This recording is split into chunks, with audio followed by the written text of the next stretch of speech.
Sleepy town settled for the night, where every lawn is tailored just right. And it's about time that the back porch light comes on.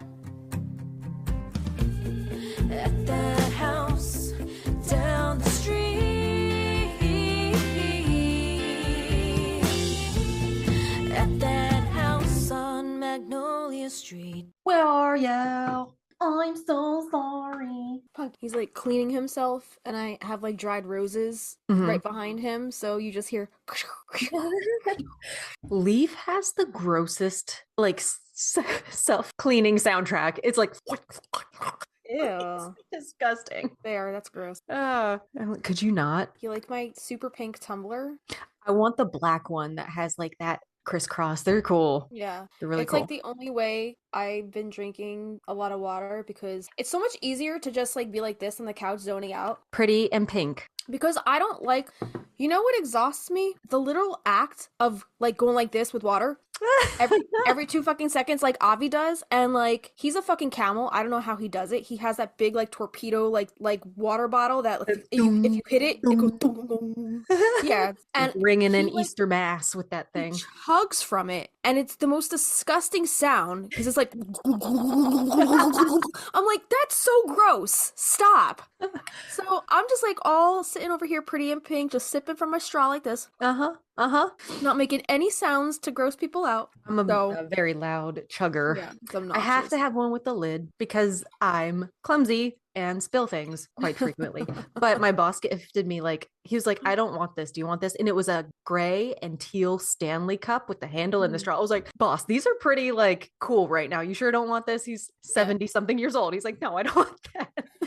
So that's the one I use by my bedside because I don't want to be this thing is kind of loud at night, so I don't use that one by bed. I just know that drinking out of a glass, anything like that, I can't drink a lot like that. But give me a straw and I'll be I'll suck that shit back so fast. So I've been drinking at least 2 or 3 of these a day, which is a big jump considering I was drinking nothing. I'm glad you're drinking water. Which is why my pee was a really gold, orangey gold color, and obviously that's not supposed to be like that. I feel like I'm in a good place right now as long as I keep following my regimen. You did so much adulting in the last 3 weeks. When you told me that Tuesday you couldn't record, I was like, okay, good. Now I can I gotta call my car insurance, I gotta call the doctor, somebody fucking used my credit card number on Fandango to fucking order 10 fucking Moana tickets in California. Whoa. So I had to call my credit card company,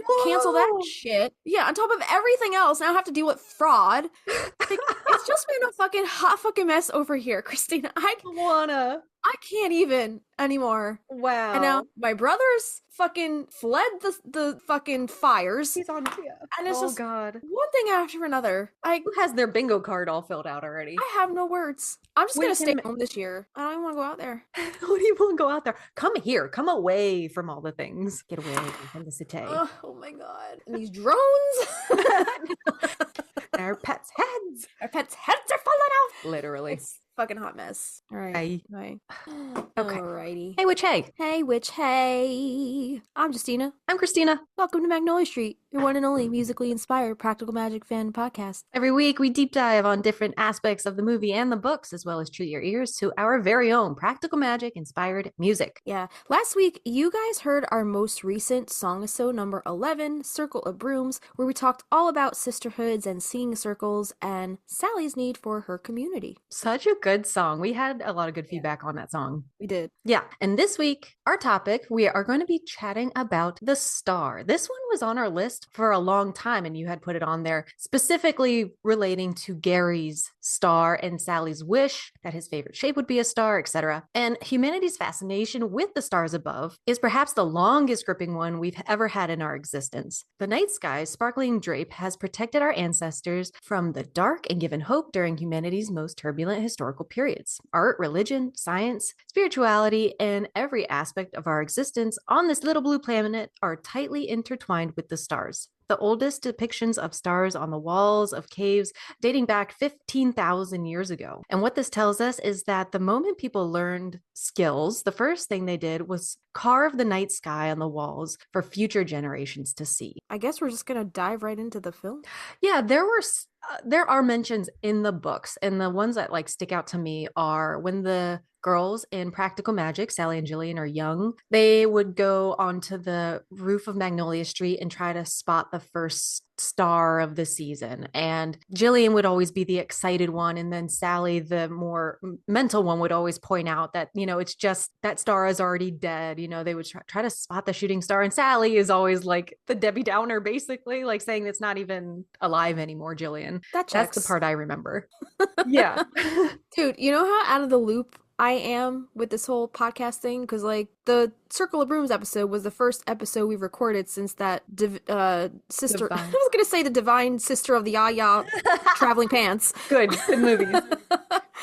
But I feel like I've been so out of loop. I didn't even think to look at like the book mention. I was like, just bypass the books. Didn't even think about it. I feel like we can always double check the books. This is probably going to be a multi-parter. So maybe in this first half, we do the film, and then we can kick off the second half with the books. Oh yeah, yeah. We could do that if we find anything else. Okay. Yeah. Yeah, let's do the I movie. didn't even remember that little bit that you just told me about them looking at the stars on the roof. All right. So yeah, I guess we'll just jump right into the film then. As you guys know, in the film from Sally's Amas Veritas love spell, one of the things she wishes for in her perfect man is that his favorite shape will be a star. And the first time we hear a mention of any star symbolism in this spell is in the beginning of the movie when a young Sally, she's doing her Amas Veritas love spell in the greenhouse as a child. So this was Sally crafting a man that she believed didn't exist because she didn't want to die of a broken heart. But I think this is interesting because all of these qualities that she puts into her spell are things that she passes off as, quote, non-existent. But the fact that her intuition and intention are guiding her through this spell means that to some degree, she must know that these things can be possible. She's speaking it out into the universe, and maybe it's just because she's a child and maybe she's not well versed in the principles of the law of attraction yet.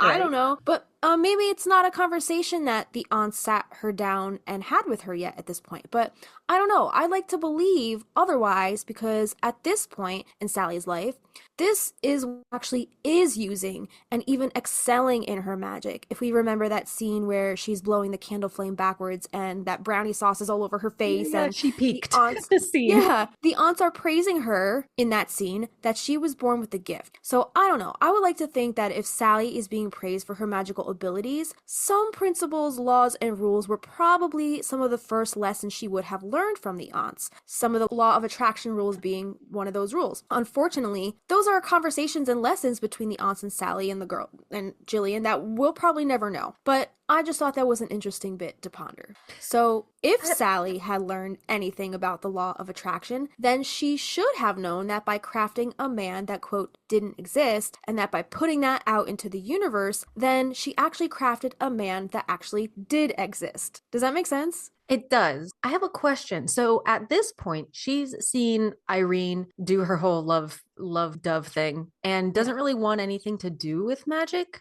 So in the scene before where she's like working at the table with the aunts and they're so encouraging, like what has happened to these lessons after? You know, is she like, no, I don't want to do them? Do the aunts say like, that's fine, we don't want to force you to do them? Or are they like, no, you need to know how to do this? And Michael is the catalyst for her being like, no more magic. Because if this is it and her last like big thing was the law of attraction spell, I'm curious to know between 12-year-old Sally and 20-something-year-old Sally, like what was her working magic life like in the house if the aunts are always doing this? You know, is she just like hiding during that time? What do you think? Yeah, I have no idea. So that scene where she's blowing the candle backwards, that was before Irene comes over, right? So she's like, you know, working with whatever the aunts taught her prior to seeing this traumatic like experience with Irene with the pin in the bird, and like that kind of set her off. So I don't know. And then the Amas Veritas spell is after that. That's what I'm saying. Like, this is her last like big kick in magic. Like, this is the last thing I'm putting out there because it's too dangerous, maybe. I don't know. Yeah, I mean, maybe, I don't know, because like, you know, when you're a child, you make wishes on dandelions, you blow out your birthday candles, you make wishes, like you do little things that are like, you know, the normal Muggle world would not perceive those things as witchcraft. That's just childlike whimsy and, you know, just wishful thinking and a childlike innocence and a view of looking at the world. Like, I don't know if she might have perceived that Amas Veritas spell as witchcraft, even though she said, I'm crafting up. Did she say I'm working Summoning up a true love spell? Yeah, she said I'm working up a true love spell. So I guess to some degree she knew she was working magic. But then also the child half of her brain was probably like, oh, it's just a silly little wish. Like, it's not gonna come to fruition. Like, she probably didn't even really take it that seriously. But maybe as a child she didn't realize that my words have power. My intention has power. Yeah. You know? I'm curious. Until she was an adult. As like in the scene where she's blowing backwards the candle, she's having fun. You know, though she's having a good time. She knows she's killing it. So then these imaginary lessons that afterward, if the aunts are like, let's go do some spells, do you think she's more hesitant to do spells, or do you think she's still practicing the same? I don't know. I would think she would be probably practicing the same probably up until Michael dies. Okay, yeah, that's what I was curious to know. Or even maybe she casts her magic aside when she finds Michael because she's so happy because the aunts, you know, put this illusion over like this is true love. Maybe once she finds Michael, she feels like she doesn't have to do her magic anymore because she's happy. She doesn't need magic to bring things into her life. Okay. You know? Yeah. She already has Michael. She has her babies. She has the perfect house, and the townsfolk are no longer throwing stones, calling her names. Like, she's accepted. I don't think she feels the need to work her magic at this point anymore until Michael dies. The illusion is shattered. Now she's like, she goes to the aunts, like, bring him back. I want my perfect life back. Is it that she just wants Michael back, or does she want her perfect life back? You know? Interesting. Yeah, she lost it all basically that day. Yeah, she lost everything. Yeah. You know? Good point. So okay. I like your take on So yeah, I think that she probably kept practicing her magic as a child up until, even as an adult, up until the aunts kind of like cast the whole Michael spell, and then he dies, and then in that case, like once she saw that the aunts were like pulled one over on her, that's when she kind of wrote it off for real. Like, she's like, okay, fuck that, no more magic. Like, that's bullshit. If you're gonna do that to me in my life, then I want nothing to get me out of the trouble that you put me in. Exactly. Yeah. No, I'm not living the way you're living anymore. Yeah, so going back to the law of attraction thing, so maybe that's just Sally's naivety as a child, but as an adult, when Gary comes to question her in the greenhouse on whether or not she is a witch, she tells Gary that his badge, a star, it only has power because he believes it does. She says it can't literally stop criminals in their tracks. Those are her words, right? Which is another thing she kind of says off the cuff. And she probably doesn't even fully believe that herself, because that's just Sally. She talks in jest. And we'll get to that in a moment, but let's move on to the next scene in the film where the star comes back into play. So in the pantry scene, when Kylie is helping Jillian mix up that batch of special syrup for Gary, she has Sally's journal and she finds the Amas Veritas love spell written inside, to which she asks Jillian about. So at this point, Kylie and Antonia both learn of the contents of this Amas Veritas love spell that their mother did when she was a child. So then, while the whole breakfast scene plays out, and Gary is busy serving the pancakes outside at the breakfast table, Antonia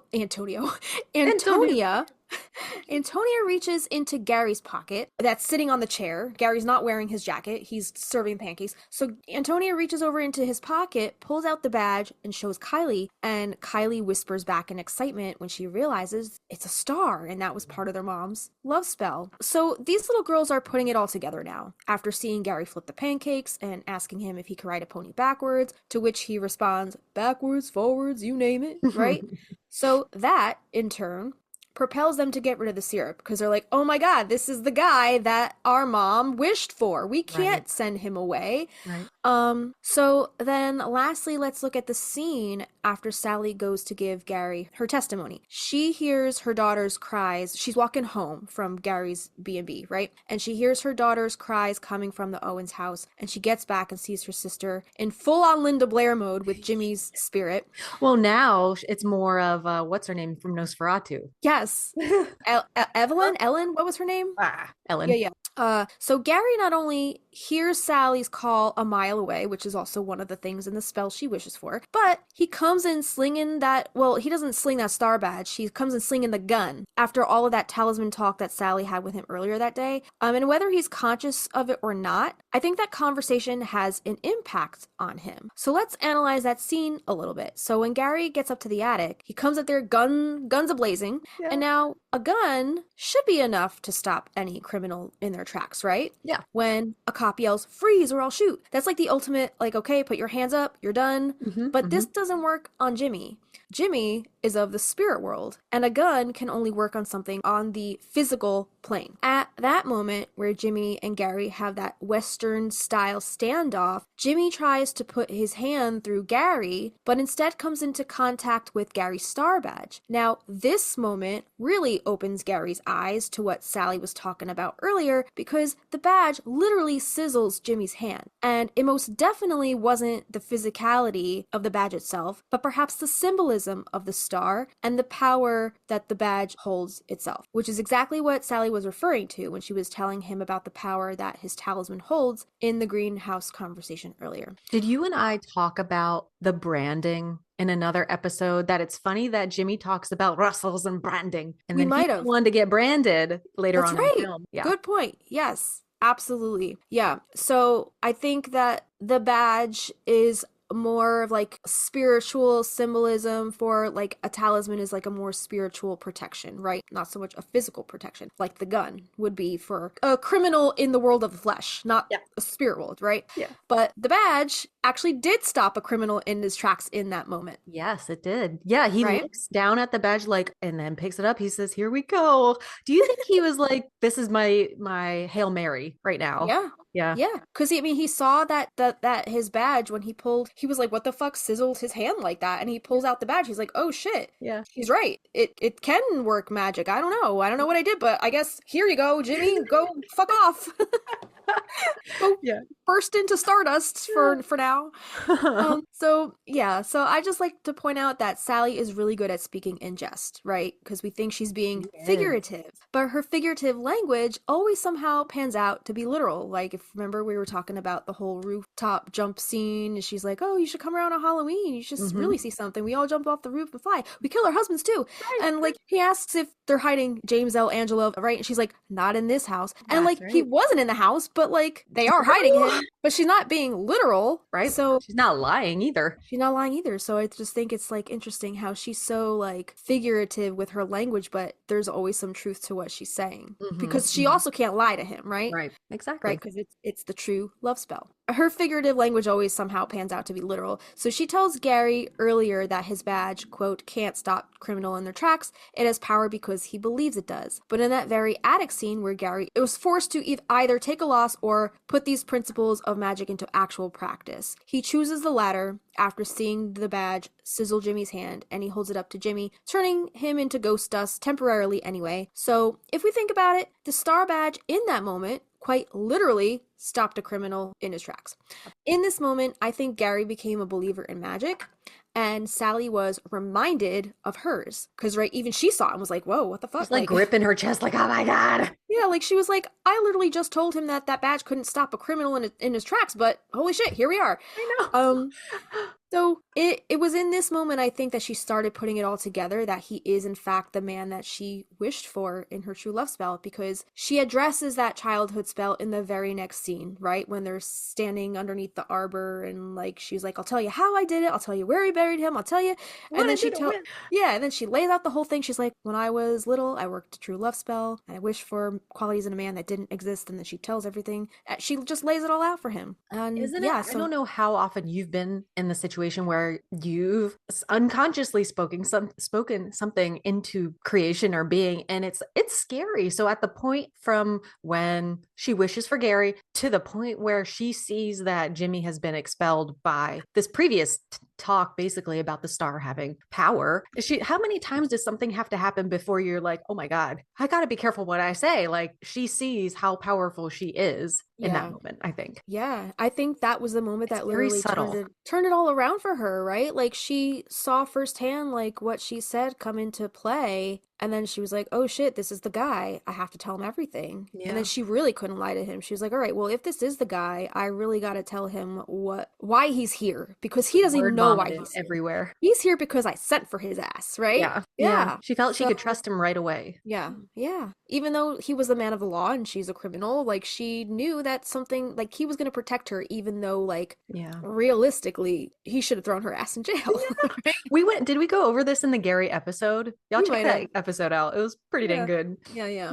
Yeah. The star shape is a reoccurring symbol in movies that involve the practice of magic, often appearing as a pentagram or five-pointed star. It symbolizes balance, protection, and the connection between the spiritual and earthly realms. In these films, the star is typically used for ritual spell casting as a part of like magical artifacts, and usually it's depicted as a negative, I'll just say, but for those on the spiritual path, note that to be incorrect. So some of these, let's talk about pentagram in ritual. Characters, in these films often draw or place a pentagram on the ground or in the air to create a sacred space or summon entities. And the shape signifies protection and is frequently surrounded by candles and herbs, incense, crystals, whatever the practitioners is drawn to using. So as far as magical artifacts in these scenarios in these movies, the star shape might be engraved on books, amulets, or wards, indicating their magical significance. These items often serve as a key to unlock ancient spells or portals. And in movies about witches or wizards, the star can appear during moments of heightened magic, glowing or forming in the air to represent the unleashing of immense power. And a few notable examples include The Craft, where the pentagram is used as part of a group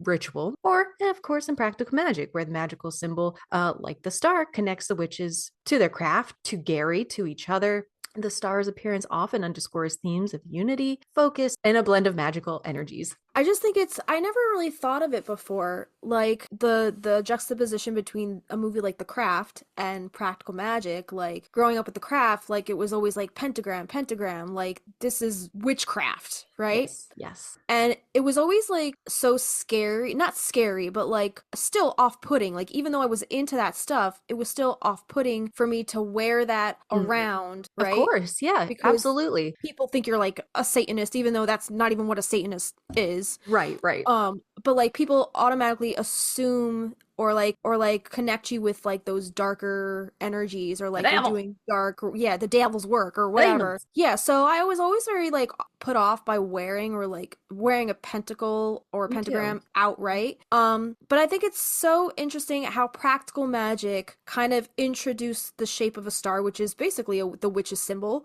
Yeah. They introduced that in a more whimsical, lighthearted way. A practical way.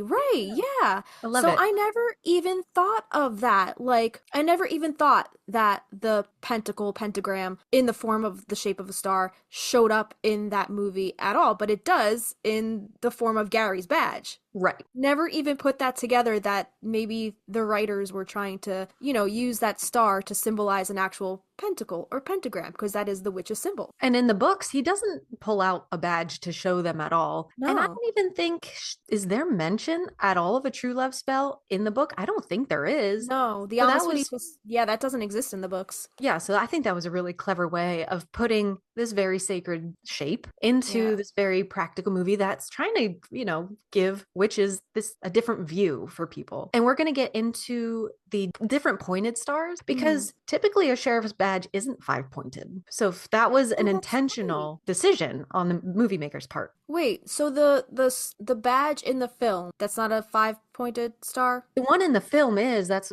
what I mean. Like, that for the film, the producers specifically chose a five-pointed star, where I think typically they're six-pointed. Yeah, I think you're right. I think in our little image on this episode's cover, I think it is like more than 5 points. Is it? Okay. Okay. all the way. You I could think it change it. is going all the way around. So, yeah. But when he flips it out at her, it's 5. Hold He on. I flips have out the his movie. badge at I her. have the movie open here. I want to kind of see it really quick because I don't even remember. And when he meets her, when Gary comes into the garden and she's on the ground and he opens his wallet and his badge is there, you see her reflection in the badge. And then later on, when he dispels Jimmy, you see his reflection in the badge. And I just think that's Oh, interesting. Like, why did they use that mirror technique in that sacred shape for right. the antagonist and protagonist? I guess. But there we go. That's the reason.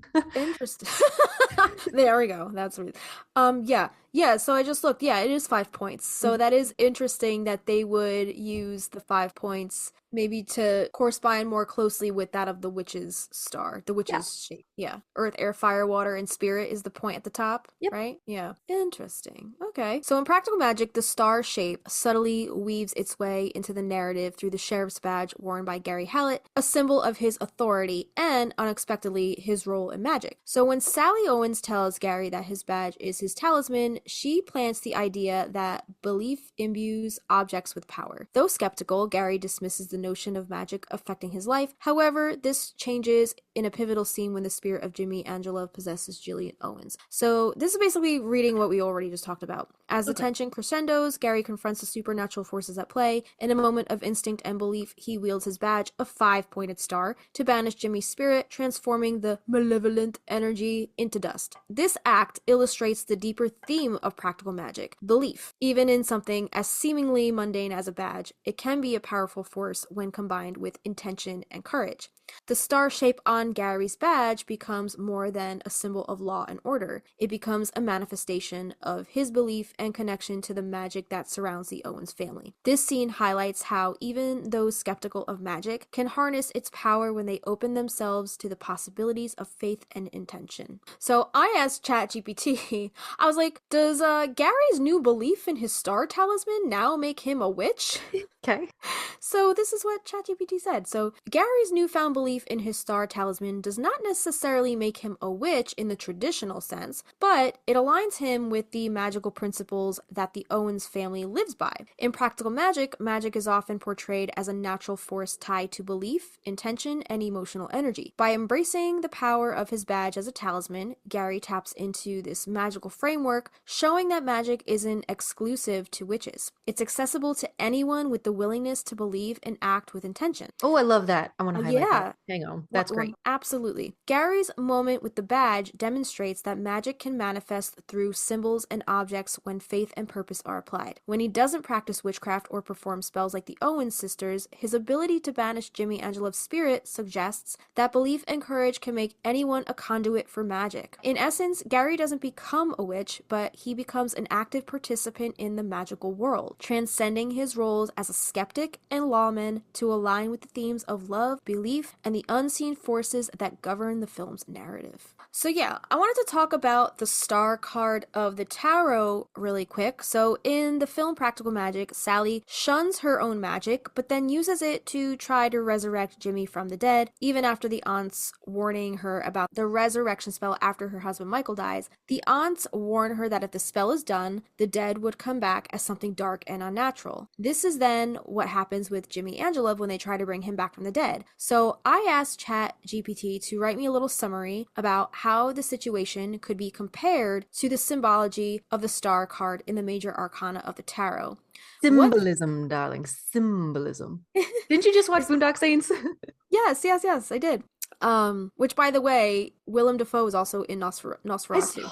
Yeah, great. By the way, he plays a crazy cat guy. I'm so curious about this movie because apparently the cat is like just its own character throughout this whole film. You gotta go see it. Go watch it. Okay. Great. So I asked ChatGPT to write me a little summary about how this situation could be compared to the symbology to the star card in the major arcana of the tarot. What themes and concepts of this tarot card could align with the plot of the film Practical Magic? The star card in the major arcana of the tarot symbolizes hope, renewal, healing, and faith in the future. It often appears after a time of difficulty, representing a guiding light that inspires belief in new possibilities. However, the card also reminds us that true healing requires trust in the natural flow of life and the wisdom to align our actions with higher universal principles. In practical magic, the resurrection of Jimmy Angelov starkly contrasts the harmonious energy of the star card, but their connection lies in the cautionary tale of misplaced hope. Sally, devastated by the loss of her husband Michael and desperate to protect her sister Jillian, turns to magic as a way to exert control over death, a force that is inherently uncontrollable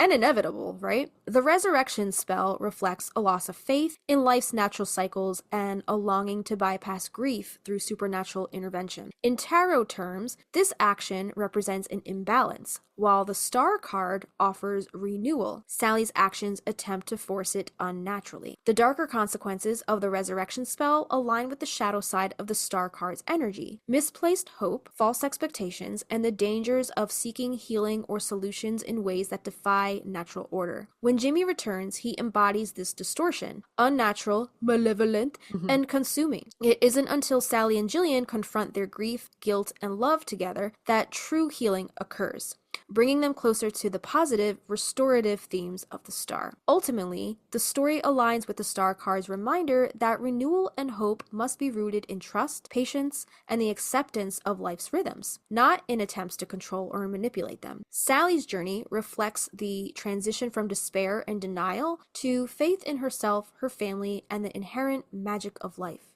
I wanted it to speak more on the aspect of the figure of the star card, having one foot placed grounded on the land and the other in the water, which symbolizes spirituality, as far as the movie goes anyway. So it says the imagery of the figure of the star card with one foot grounded on land and the other in the water is deeply symbolic. It represents the balance between the physical and the spiritual realms, the material and the intuitive, the earthly and the transcendent. The figure's posture conveys harmony, reminding us that true hope, healing, and renewal come from integrating both aspects of ourselves: our grounded, practical nature and our connection to the divine or the unseen.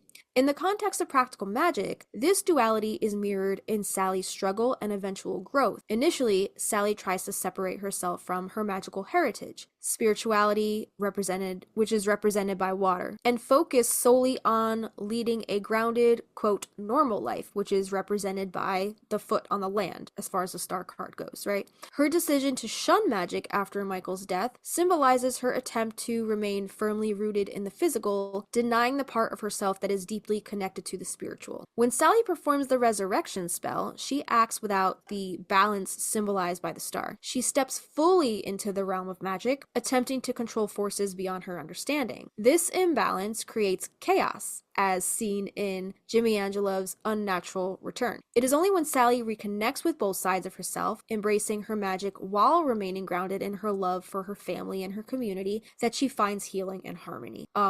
So yeah, I think Sally made the first mistake by shunning her magic altogether. Like, it's all about finding the balance, right? Oh, yeah. Like, you can lead a magical life, but still be grounded in reality, and vice versa. So I think that's kind of where she went wrong. So the water, if we look at the star card, the water beneath the figure also reflects intuition, emotions, and the flow of life. Sally's journey toward healing involves reconnecting with her emotions, allowing herself to feel grief, love, and hope without trying to manipulate or deny them. Meanwhile, the land beneath the figure's other foot symbolizes stability and action in the physical world. Sally embodies this when she takes practical steps to unite her family and confront her fears, grounding her magical abilities in love and purpose. Ultimately, the symbolism of the figure's posture in the star card reminds us that balance is the key to renewal. Just as the card depicts harmony between the earthly and the divine, Sally's arc in practical magic shows that true healing comes from honoring both the physical and the spiritual aspects of life.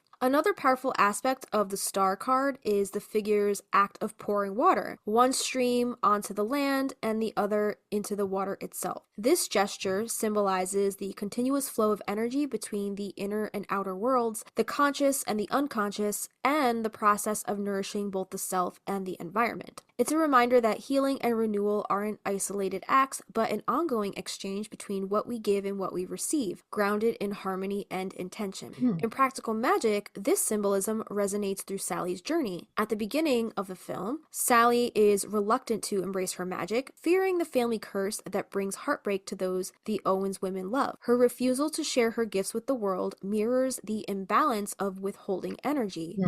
She pours everything into protecting her family, the the land or the material world, while neglecting the emotional and spiritual side of herself, which is the water.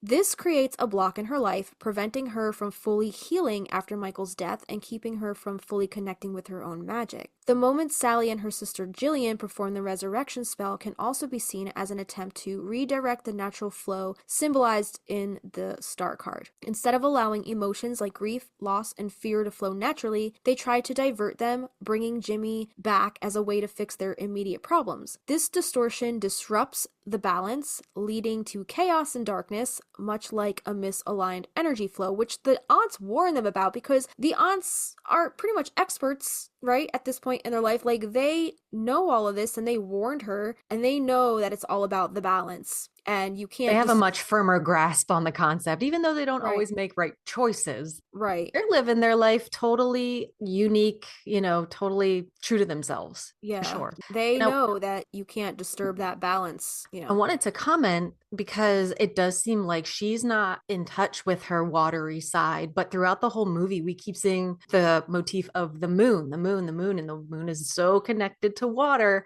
Yes. And it's kind of like pulling Sally, like, bitch, I'm trying to talk to you and get you to understand you cannot shove this magic down. Like, water has such a power, and it's just interesting that the moon connected to the movie in that way after you read what you read. The moon has so much power. Think about the magnetic pull and the tides. Yeah, that's exactly what I'm saying. Yeah. Yeah. And whether she wants to or not, like, she's being pulled she's constantly being pulled by that moon toward reconnecting with her power. Yeah. Yeah. Even though she's shunning it on a more, I don't know, grounded, practical way. Like, she's trying to be so grounded in reality that, like, she's completely missing the point. The moon shows up when she's missing her sister, when typically she has that connection with her palm, right? And she mails the letter. It also shows up when Claire cognizantly knows that Jillian is calling. And then it happens again when they get abducted. And then it happens again when he comes back to life in the car and tries to kill her. And it's just always there at that, like, catalyst moment of magic. It's just interesting. Yeah. It even showed up in the scene where her and Gary are under the arbor, and she's spilling all the tea to him and, like, telling him what the hell's going on. Yeah. And it's basically throughout the entire film. So she just keeps trying to push it back under the rug, but ain't working.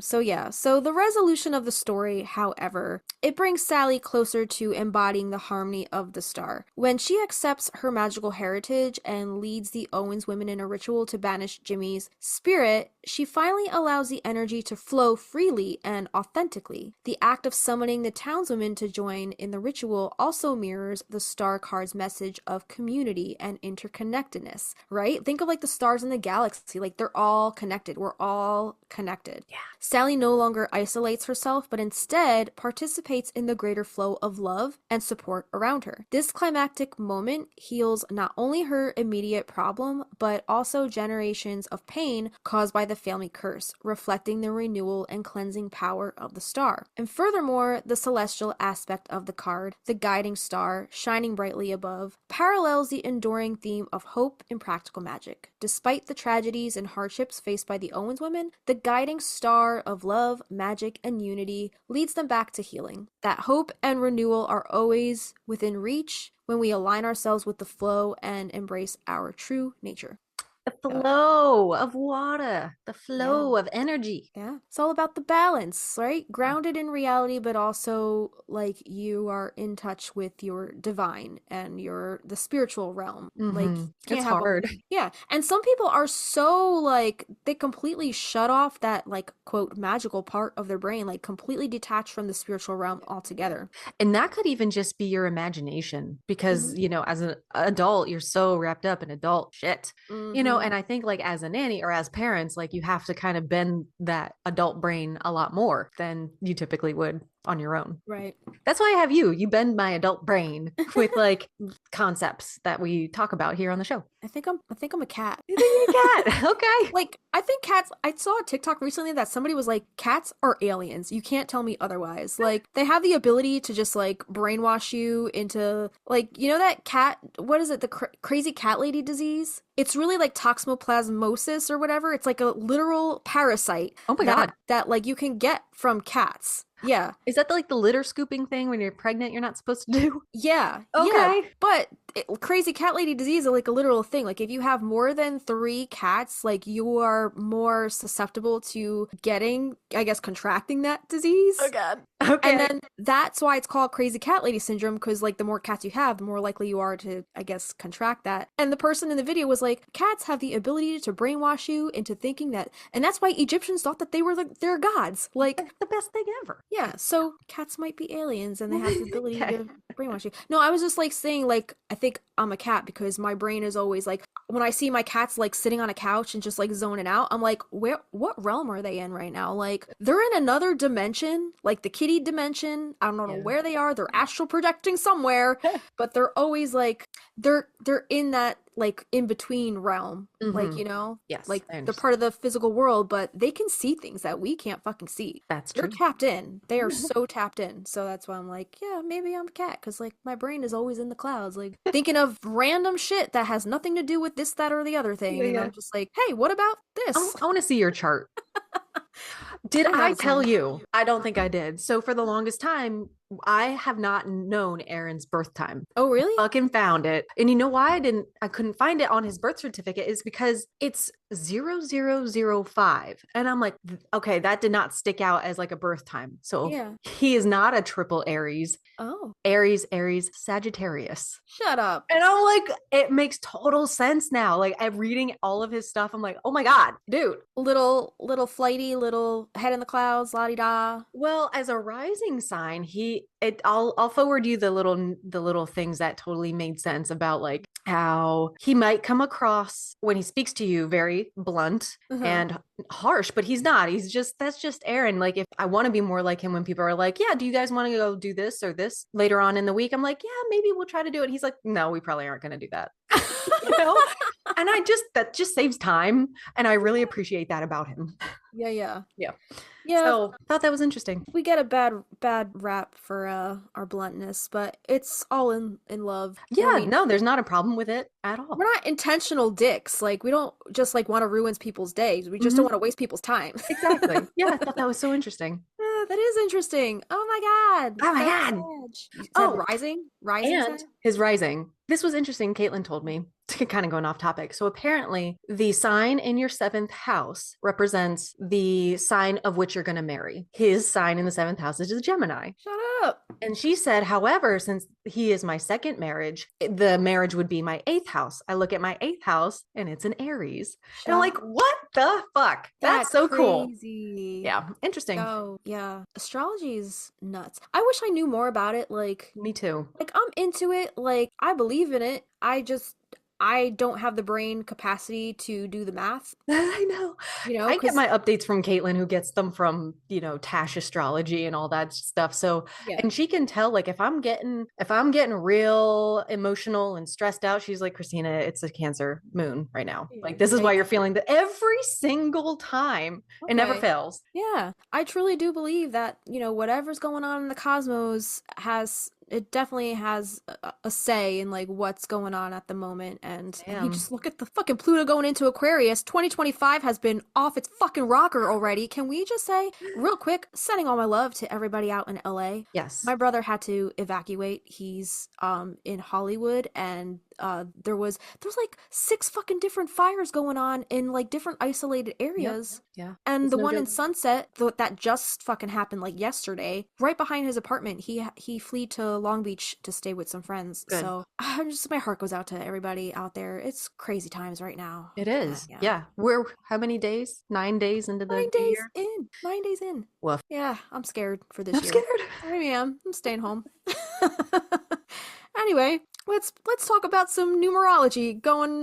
Rolling off this whole I Tarot guess thing, yeah. yeah, talking about the cosmos and the woo-woo stuff. As far as numerology is concerned, when we take a look at the Amas Veritas love spell in Sally's notebook, I took a little screenshot of it here, and you could see on the very bottom, that's the whole bit about the star. She even draws the little shape of the star. She doesn't say his favorite shape will be she doesn't spell it out. She draws the shape, right? She has both. And it's interesting that she doesn't do like the Oh, yeah, traditional kid star, where you connect in one line, the 5 points. It's the outline of the star. It doesn't have the middle pentagram, aspect. And I think maybe that was a conscious choice. Again, I don't think that the writers of this film wanted this movie to be so bluntly about witchcraft. Mhm. And I think naturally, if you see the actual pentagram and see all the lines like in the middle, like drawn out, you automatically assume like, oh, that means witchcraft, right? Yeah. I think that maybe was a conscious decision. I'm guessing. I The don't know. other cute thing that they added was the handwriting.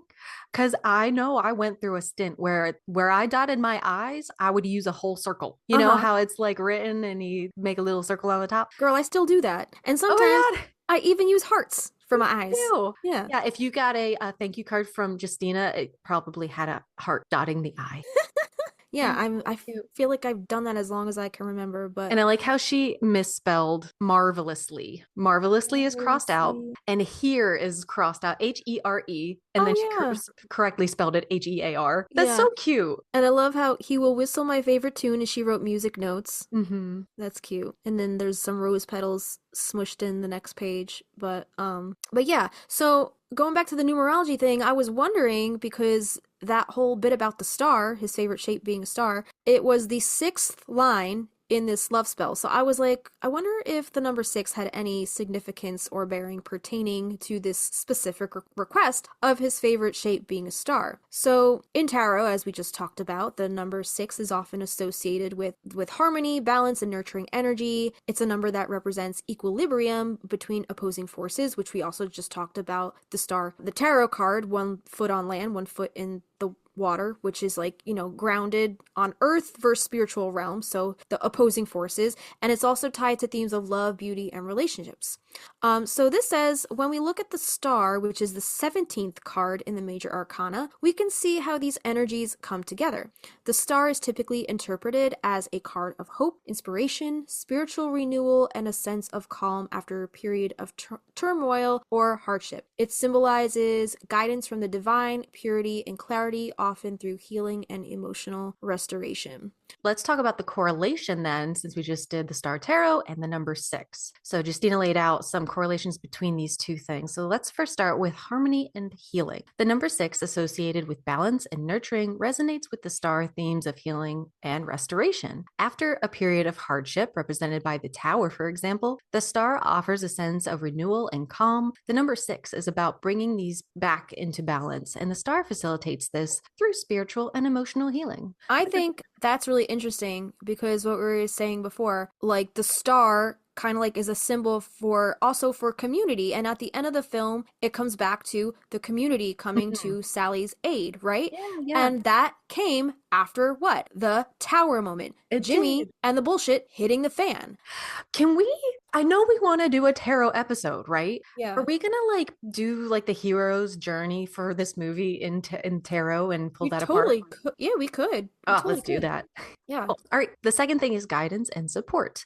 The star is often seen as a guiding light, like a beacon of hope in the darkness. The number 6 relates to love and care for others, seen in its connection to Venus, the planet of love, and the harmony of relationships. The star similarly offers support and guidance in a nurturing, non-judgmental way, and it can represent the healing that comes from caring for oneself and others. Number 3, transformation and rebirth. Just as the number 6 represents harmony and growth through nurturing relationships, the star offers a form of spiritual rebirth. In many ways, it offers a fresh start, symbolizing hope for the future, much like how the energy of number 6 can encourage a new phase of emotional and spiritual growth after a time of crisis or imbalance. And number 4, balance of material and spiritual. Justina kind of already touched on this, but the star often conveys a sense of the cosmic and the ethereal, and the number 6 has a dual connection to both the material or practical world and the spiritual or emotional world. The star represents an alignment between these two realms, helping to balance the physical, emotional, and spiritual aspects of life. While the star card itself is numbered 17 in the major arcana, and 17 reduces down to 8, so 1 plus 7 equals 8, it could also be seen as having an indirect connection to the number 6 through its association with spiritual guidance, healing, and hope, all qualities that are deeply connected to nurturing, harmonious energy of the number 6. The flow from crisis, represented by the tower or other challenging cards, to the renewal and hope offered by the star reflects a harmonious transformation transformation, aligning with the nurturing energy of 6 in many ways. So going back to like how it pertains to the movie, I'm thinking that like this is saying that the star reflects harmonious transformation, aligning with, the nurturing energy of the 6, and the number 6, the star part of the spell was the 6th line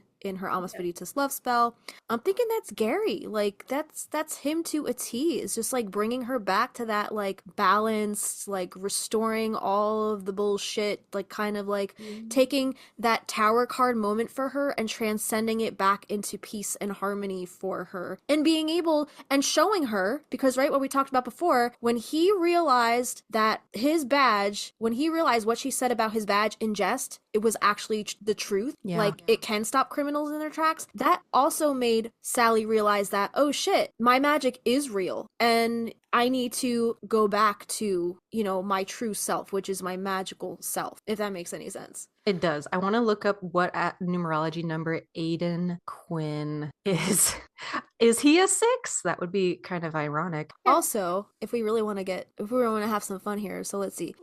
3 plus 8 plus 1 plus 9 plus, I'm trying to do March 8th, 1998. Okay. Let me see. You guys know Aiden Quinn's birthday? When is Aiden Quinn's birthday? Aiden Quinn's birthday is March 8th, 99. His birthday's March 8th. Shut up! 1959. So maybe that's why he used that date. It's his birthday and he just wanted to ramble off a random date. Oh my god. Okay, how interesting. Look at that. All right, so March 8th, 1998 is a number 2. So he's a Taurus. Yeah. 1959. Interesting. Is he? No, he's an 8. Oh, okay. You're an 8 also, aren't you?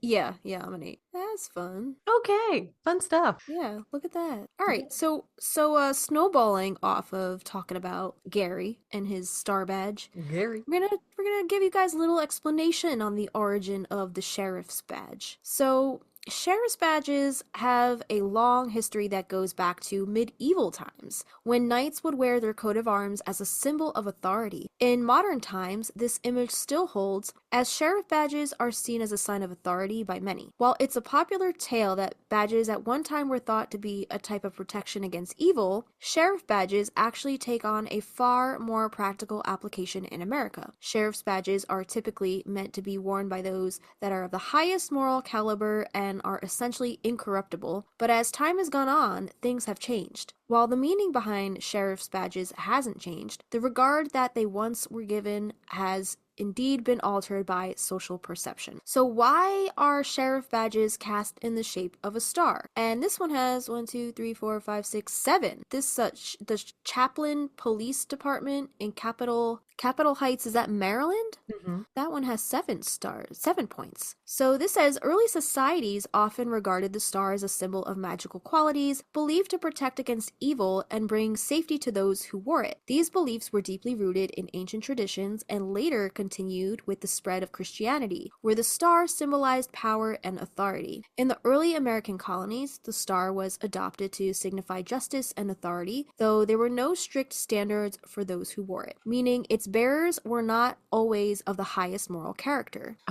As America developed, star-shaped badges became more common, but were initially limited to departments that could afford them. Smaller communities relied on personal recognition, so badges weren't always necessary. However, the influx of immigrants created a need for formal identification, leading to badges becoming a standard part of police uniforms. In the Western states, the star badge gained prominence due to its practicality. Officers often crafted badges from tin cans or other metals, finding stars easier to produce than circular or shield designs. The star became a symbol of protection, associated with famed lawmen known for their steadfast duty. Some badges included inscriptions of the department's name, though this was costly and less common. The star's enduring symbolism reflects its historical role in law enforcement and American culture. So let's talk about the 7-pointed star badges, which are more of a modern design, which is the one that I was just talking about.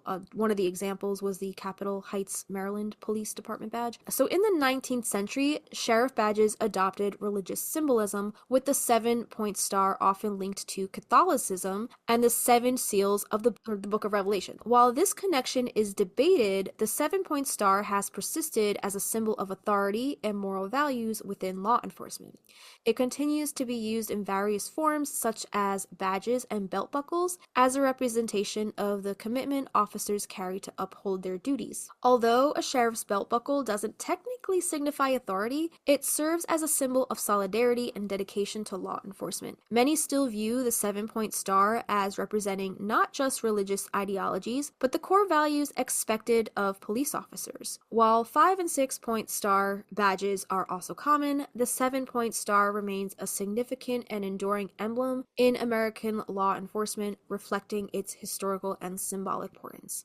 So, sheriff badges have continued to be customized over the years. They can be purchased online, often as collectibles, though prices vary based on design and materials. Those serving in law enforcement are encouraged to maintain their badges properly, as these symbolize authority. Retailers also offer items like sheriff belt buckles for supporters, but wearing badges casually requires caution. Impersonating a police officer by wearing a badge inappropriately is a serious offense punishable by law. While buying sheriff badges is legal, collectors should research their history and significance, especially when acquiring a 7-point star badge, one of the most historic styles. Unless you're like between the ages of like 4 and 14. Mm. You can wear a little badge at Halloween, you know, but if you're any older, I probably wouldn't do that. I mean, like, if it's like a plastic badge, like, cool, but like, if it's like a heavy duty, like, this looks legit, this badge. Oh, yeah. Security. Well, those costumes now, they're pretty Mm-hmm. impressive. Yeah,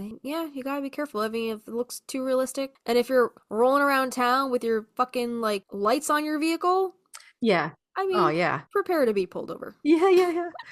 Yeah, I would not try to impersonate an officer. Understanding the evolution of badges from various eras honors their role in America's law enforcement tradition. The Star Badge, a long-standing symbol of justice and authority, remains a meaningful representation of the values upheld by law enforcement. This says the origin of the Sheriff's Star Badge is pretty simple when it comes to law enforcement, as it's been a common symbol among authority figures for centuries. As a useful and still very powerful symbol, the star-shaped Sheriff Badge we see now are meant to inspire as well as denote authority. Say that's from irvinhahn.com. Okay. This next one is from the NAU MD University, and it was entitled The Variety of Shapes in Law Enforcement Badges, Symbolisms, and Design. So law enforcement badges hold a special place in our society as iconic symbols of authority, bravery, and dedication, to upholding the law. These badges come in a myriad of shapes, each carefully chosen and designed to convey specific meanings and represent identity of the department it belongs to.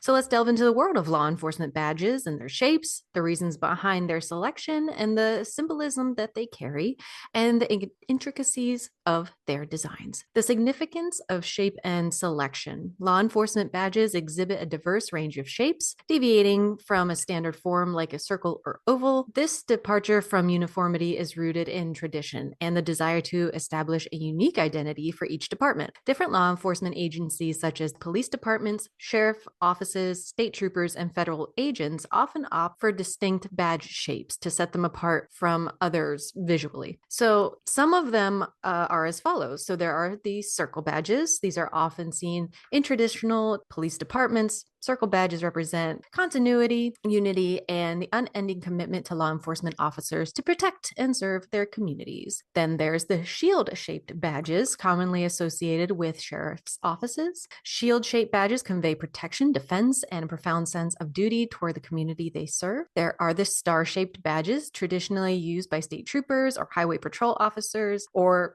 special detectives from Arizona. What was his official title? Oh, it says it on the letter, right? That he sends to Sally at the end of the movie. State prosecutor's office in Tucson. State prosecutor, detective of some sort. Yeah, but a prosecutor is not a detective, right? A prosecutor is like a lawyer. Yeah. Yeah. Well, I don't know. Yeah, so I don't know how that makes sense, but yeah, the star-shaped badges harken back to the historical significance of the stars in the American West, symbolizing law enforcement's role in maintaining order across vast territories. And lastly, there are custom shapes. Some departments opt for custom badge shapes to further emphasize their unique identity or to commemorate historical events specific to their region. These custom designs may incorporate iconic local buildings, landmarks, or symbols representing their region's history or cultural heritage. The sheriff sheriff's star-shaped badge. Of particular historical significance is a star-shaped badge, which has become an iconic symbol associated with sheriffs and their offices. The tradition of using star-shaped badges for sheriffs dates back to the 19th century in the American West. During this time, law enforcement officers, including sheriffs, played significant roles in maintaining law and order on frontier towns and territories.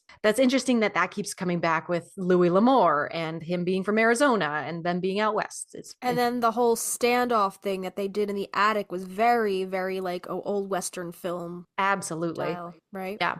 The star shape is believed to have originated from the symbolic importance of stars during this era. The star is a powerful and recognizable symbol representing various virtues and values. Firstly, it represents authority. The star is often associated with authority and leadership, signifying the sheriff's role as the highest ranking law enforcement officer in the county. Secondly, guidance. Just as stars guide travelers during the night, the sheriff was seen as a guiding force in the community, ensuring safety and protection. Thirdly is bravery. The star symbolizes bravery and courage, characteristics expected of law enforcement officers, especially in challenging and dangerous situations. And also heroism. The sheriff, as a central figure of law enforcement, is often seen as a hero who upholds justice and protects the community. Okay. It's always like good and bad, and like the sheriff's always the good guy. I have a question for you though. Okay. All right, so this is a movie, and like, you know, we see Gary as the romance, the love interest, Yeah. right? And he's the hero. At the end, he saves the girls from going to jail. But like in reality, he's a corrupt cop. No? Kind of. Yeah. He Yeah, he destroyed- doesn't have the cleanest of records, I guess. He's gray. He destroyed evidence. He destroyed the ring, or like he basically like planted it on some. If we're going back to the books anyway, right? He planted it on some guy in the desert that just kind of burnt to death, and nobody could identify him.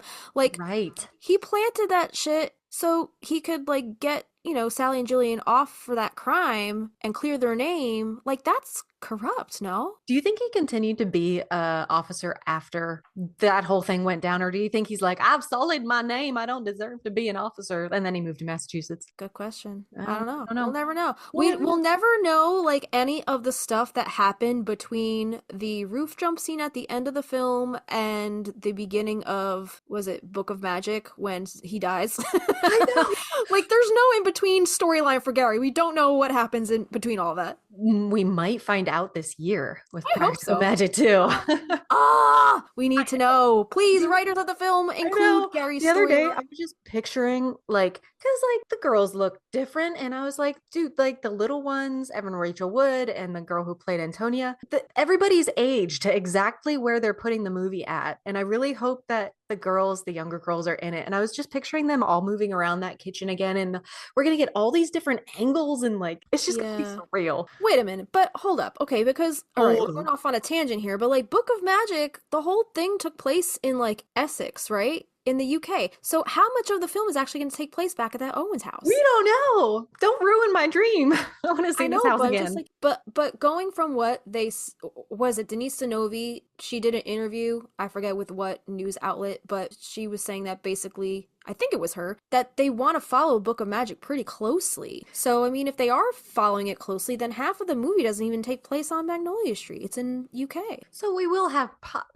maybe a little bit of Magnolia Street because Kylie ends up inheriting it, and Antonia, who is older in the books, is pregnant and like has to take care of the house while everybody's gone. That's true. That is Yeah. true. Yeah, but we only see like little vignettes of what's going on with her, and like most of what's going on with her takes place like it talks about the dream she had or like whatever, right? I will take anything with the house. I'll take anything.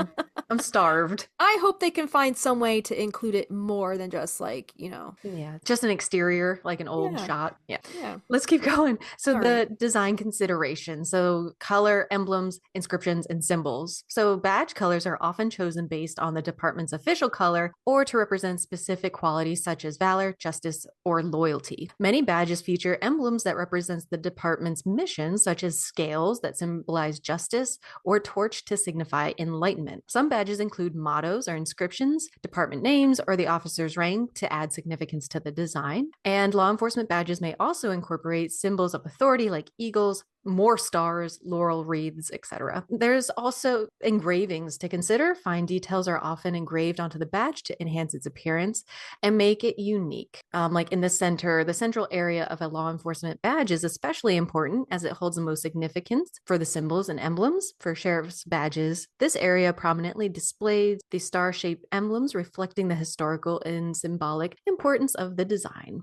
In conclusion, the law enforcement badges come in a rich variety of shapes, each carrying its own symbolism and history. The selection of badge shapes is a deliberate choice made by departments to establish their unique identity and to represent their values and mission. The Sheriff's Star badge stands as a tribute to historical significance and represents the authority, guidance, and bravery and heroism expected of those to uphold the law and those who uphold the law. Not Gary.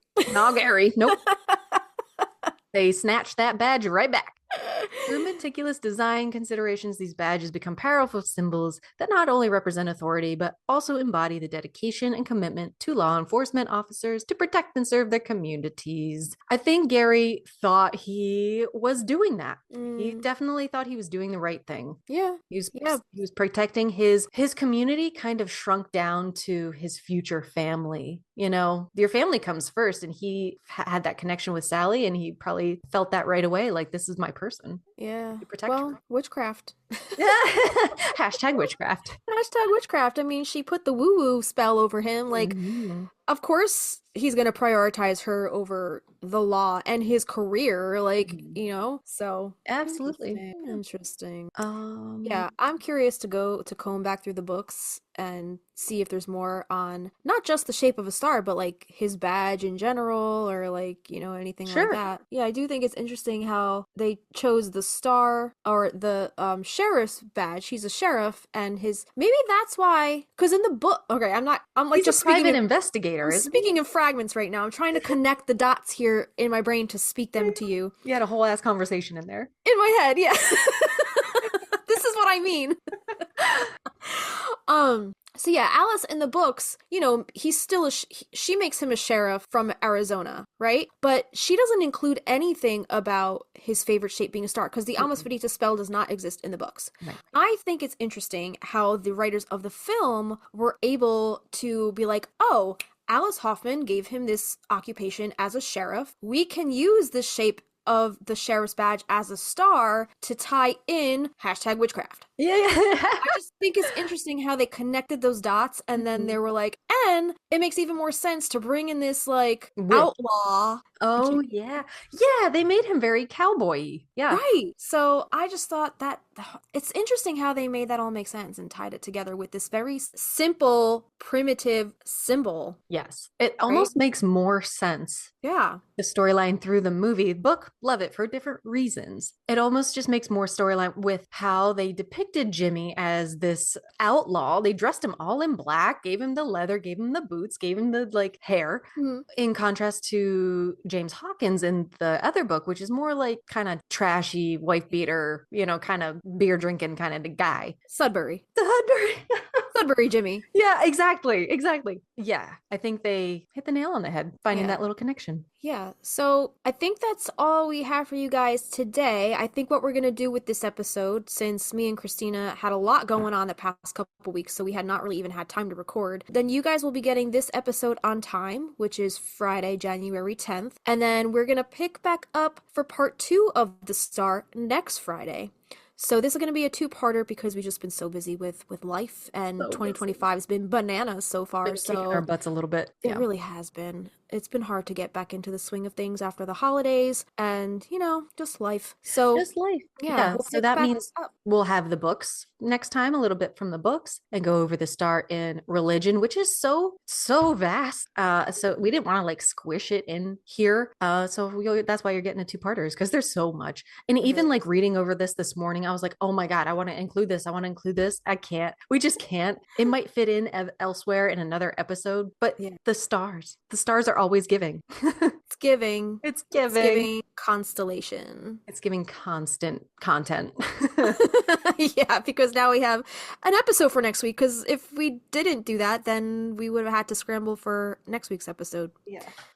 All All right, everybody. Happy New Year. Is this the first episode? No, we did Circle of Brooms last week. That was the New Year episode, right? Yeah. So, well, we hope you guys are hanging in there so far because 2025 has been a shit show so Yeah. far. Thank you for sticking with us. Yeah, come back next week for all the religion stuff. And like, I did not know there were so many different pointed stars and what they mean. We're going to go over like pop culture and other movie stuff as well. Yeah. And do our card pull. We'll make it like a legit part 2.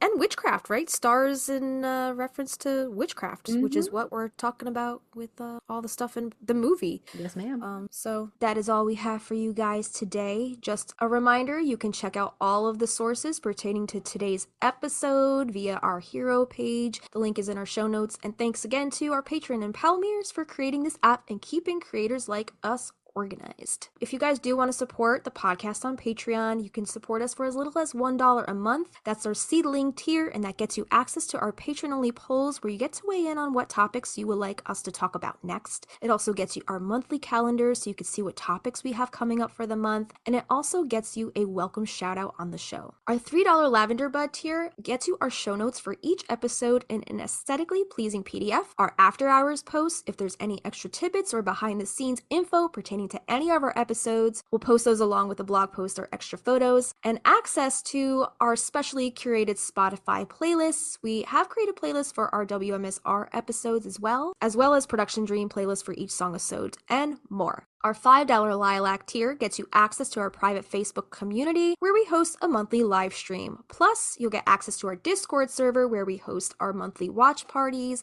And also on the Discord, you can join in on the discussion with other Magnolia Street neighbors via the various interesting channels and threads. And then here's the $8 Rose tier. This gets you access to extra audio-visual content such as a once-a-month full-length video episode, unlimited bonus videos, uncut footage, cutting room floor footage, bloopers, outtakes, meditations, exclusive interviews, and old home videos from the vault, or spell or ritual videos, and more. It also gets you bonus content to coincide with our song-episodes, such as full-length demo streams of our original Practical Magic inspired music, plus lyric sheets, guitar chords, and original scratch demos, or bonus video performances of our songs and more. Lastly, we have our $15 Wisteria Vine tier. Just like a twisting Wisteria Vine, there's a way for you to stay connected with us, the Stinas. In this tier, we invite you to join our private Marco Polo video messaging app. The app is totally free for both Android and iOS. Sign up with your phone number or email, and we will help you do the rest. This is a great way to chat with each other in a more intimate group setting, face-to-face via video recording. We love to show each other our pets, our gardens, or anything else you'd like to share. And just a reminder that the higher the tier you sign up under, the more rewards you get, because you get all of the rewards of the tiers below it. You can upgrade or downgrade or even cancel at any time. So to support the podcast, head to patreon.com/Magnolia Street Podcast. Yeah, and there are additional ways to support us and our podcast that don't cost you any money. If you do listen on Spotify, please give us a star rating. If you listen to us